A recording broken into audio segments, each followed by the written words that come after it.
Hello, and welcome to A Dad Reads with me, David. Now, I'm feeling quite good today because I've had my hair done recently. What do you think? You like it? I like it. And sometimes having my hair done or wearing nice clothes makes me feel good about myself. How about you? Well, today's story is all about a boy who went to the barber's and, well, let's see what the story is about, shall we?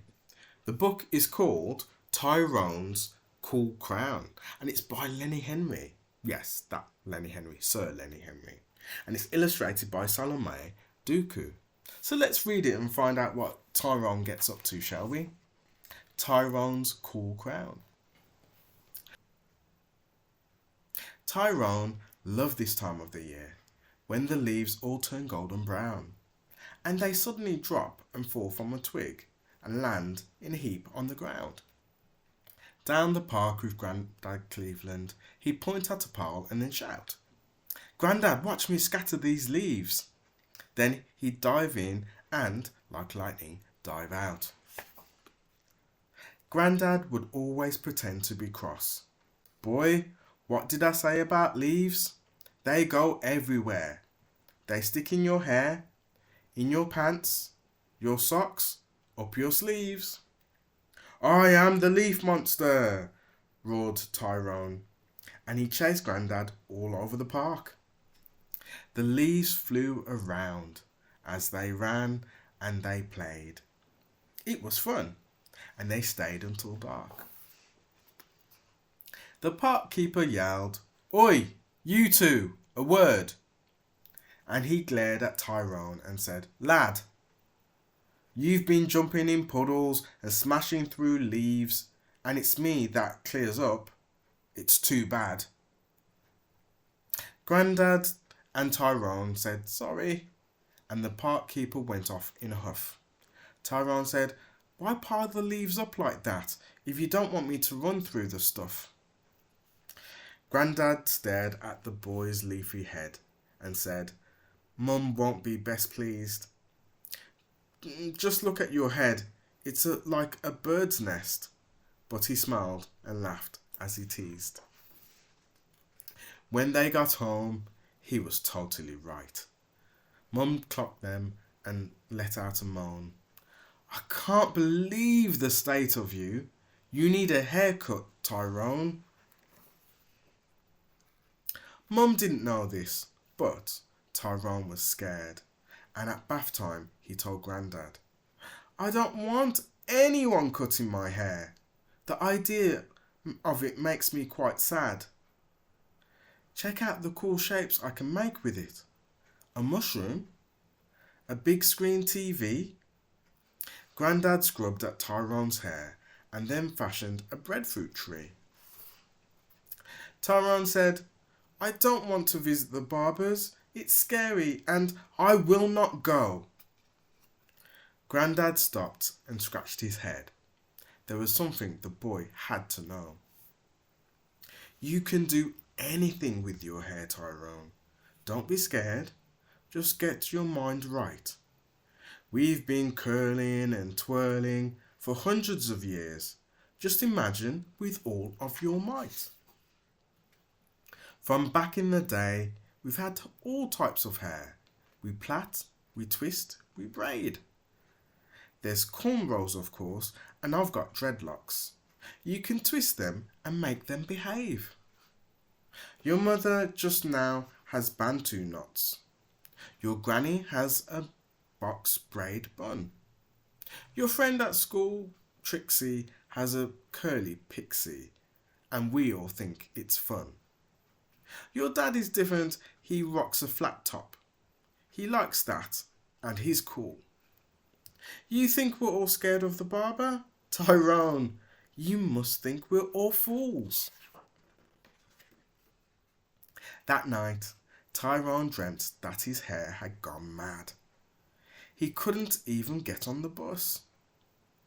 His hair grew so big, when he went to the movies, everyone made a big fuss.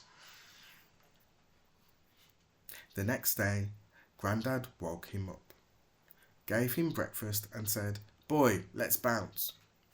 They got on the bus to the barber shop, where Tyrone thought monsters might pounce. When they got to Delicia's salon, Grandad gently squeezed Tyrone's hand. He said, "Don't worry, son, I'm here. You'll be just fine. I love you, you understand?" But when it was Tyrone's turn to sit down, he walked slow, as if going to his doom. But Delicia just smiled and turned the music up loud, till it blasted and filled up the room.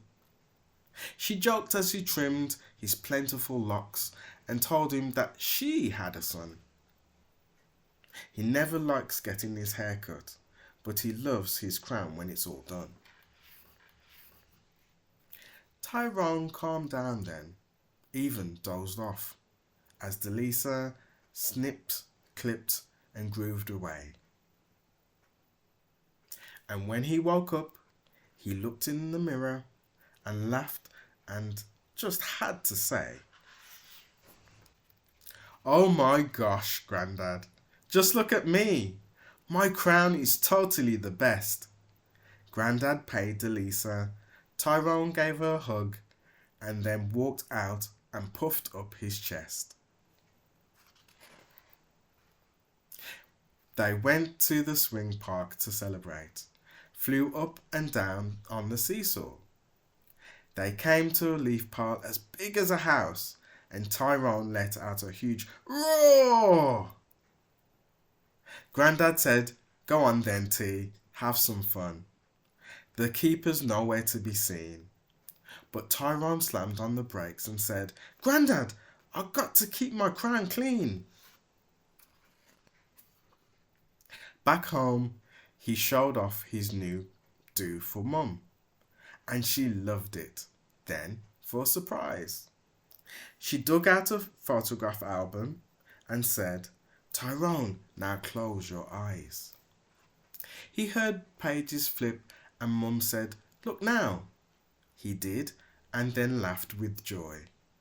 There was a photo of Grandad at the barber's in Jamaica, taken when he was a boy.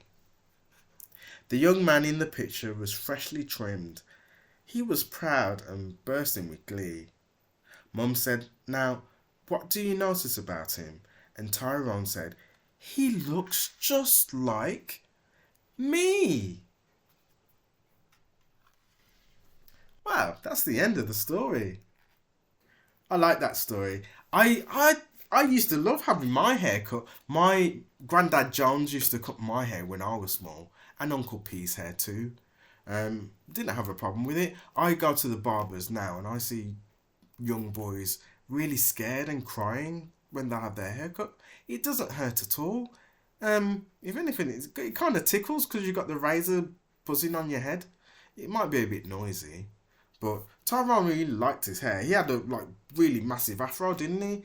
And then it got short. And did you see all the different styles that all his family had and his friends? Yeah. What style do you like?